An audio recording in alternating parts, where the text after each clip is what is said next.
नमस्ते दोस्तों, मेरा नाम है ज्योति। आज हम पढ़ेंगे भक्तिन की कहानी, जिसे लेखिका महादेवी वर्मा ने लिखा है। इस कहानी में उन्होंने अपनी सेविका भक्तिन के जीवन के उतार चढ़ावों और उसके आचार व्यवहार व स्वभाव के बारे में बताया है। उन्होंने यह भी बताया है कि भक्तिन एक ऐसी जुझारू महिला थी जिसने अपने जीवन के संघर्षों से कभी हार नहीं मानी। अपना पूरा जीवन अपने उसूलों व गांव की संस्कृति के अनुसार ही जिया। तो अब हम कहानी को शुरू करते हैं।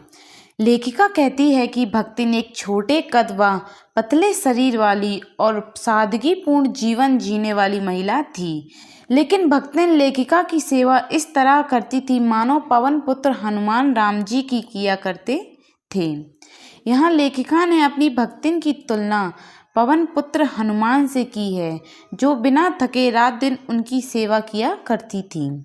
लेकिन जब भक्तिन पहली बार नौकरी के लिए लेखिका के पास आई तो उसने अपना नाम लक्ष्मी बताया। उसने लेखिका से आग्रह किया कि वे उसे उसके नाम से न पुकारे। तब लेखिका ने भक्तिन के गले की कंठी माला और उसका व्यवहार देखकर उसका नाम भक्तिन रख दिया, जिसे सुनकर वह बहुत खुश हो गई। महादेवी वर्मा ने इस स्टोरी को 4 भागों में बांटा है। लेखिका पहले भाग में बताती हैं कि भक्तिन इलाहाबाद के झूसी गांव के एक गोपालक की इकलौती बेटी थी। 5 वर्ष की आयु में उसका विवाह हडिया गांव के एक संपन्न गोपालक के पुत्र से हुआ। कुछ समय बाद उसकी मां का देहांत हो गया। उसकी सौतेली मां ने महज 9 वर्ष की उम्र में ही उसका गौना करवा दिया। भक्तिन के गौने के बाद भक्तिन के पिता बीमार रहने लगे और एक दिन उनकी भी मृत्यु हो गई।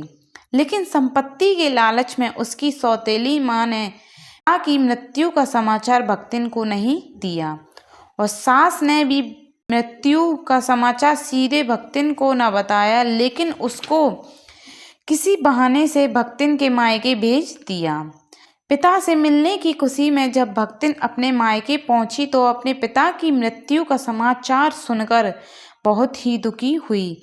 घर वापस पहुंचने पर उसने अपनी सास को खूब खरी खोटी सुनाई।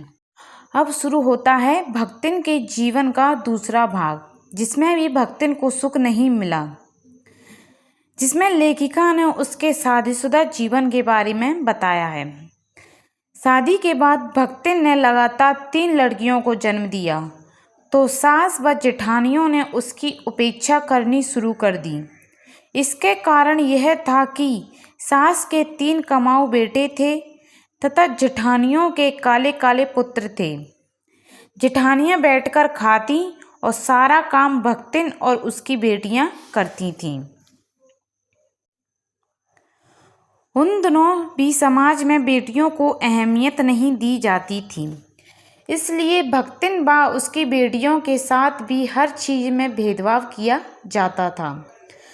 जहाँ जेठानी के बेटों को दूध मलाई और अच्छा भोजन मिलता था, वहीं भक्तिन के बेटियों को मोटा अनाज खाने को दिया जाता था। भक्तिन के खिलाफ उसके पति को भी परिवार के सदस्यों द्वारा उकसाया जाता था, लेकिन भक्तिन का पति उसको बहुत प्यार करता था, उनके बहकावे में नहीं आता था। भक्तिन बाग बगीचों खेत खलिहानों के साथ साथ जानवरों की भी देखभाल करती थी। उसने अपनी बड़ी बेटी का विवाह बड़े धूमधाम से किया, लेकिन महज 36 साल की उम्र में भक्तिन के पति का देहांत हो गया। इसके बाद तो मानो भक्तिन के सिर पर दुखों का पहाड़ टूट पड़ा, लेकिन उसने किसी प्रकार अपनी दोनों बेटियों की शादी की और बड़े दामाद को घर जमाई बनाकर अपने पास रखा। तीसरे भाग में भी दुर्भाग्य ने भक्तिन का पीछा नहीं छोड़ा।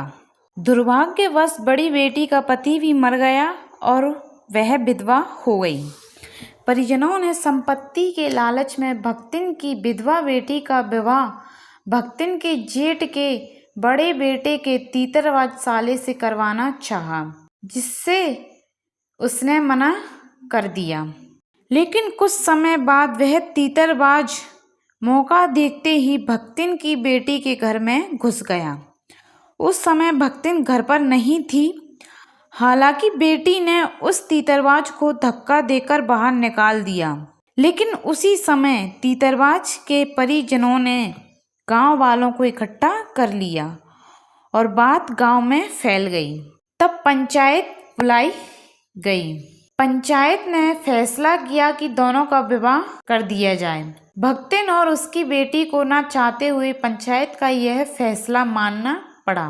शादी के बाद तीतरबाज दामाद ने धीरे धीरे भक्तिन की सारी संपत्ति उड़ानी शुरू कर दी, जिससे उसकी आर्थिक स्थिति खराब हो गई।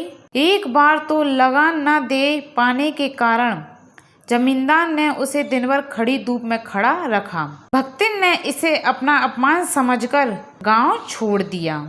लेखिका के घर आकर उनकी सेविका बन गई। और अब चौथे भाग में लेखिका कहती हैं कि उसकी वेशभूषा किसी सन्यासिनी की तरह थी। सती हुई गृहस्थी भी थी। वह बहुत नियत धर्म से चलने वाली महिला थी। वह सुबह जल्दी उठकर नहाती धोती थी। लेखिका को बिल्कुल गांव घर के जैसे ही खाना बनाकर खिलाती थी। यहाँ तक कि हॉस्टल की लड़कियों को भी खिलाती पिलाती थी। वह बहुत ही मेहनती, ईमानदार व स्वामी भक्त थी। लेखिका की सेवा करना ही अब उसका एकमात्र धर्म बन गया था। वह एक तरह से लेखिका की छाया बन चुकी थी, लेकिन यहाँ भी यह पूर्ण रूप से अपने गांव घर के संस्कारों का पालन करती थी। भक्तिन की एक खासियत थी कि वह दूसरों के मन की तो नहीं करती थी, लेकिन दूसरों से अपने मन की अवश्य करवा लेती थी। हर गलत बात को भी अपने तर्क से सही ठहरा देती थी। लेखिका अगर देर रात तक काम करती तो वह भी कंबल बिछाकर नीचे फर्श में बैठकर लेखिका के साथ रात भर जागती रहती थी। और अगर उन्हें किसी चीज की जरूरत होती थी तो वह खुशी खुशी लाकर उन्हें दे देती थी। लेखिका के स्वतंत्रता आंदोलन में भाग लेने के कारण उनके जेल जाने की संभावना बनी रहती थी,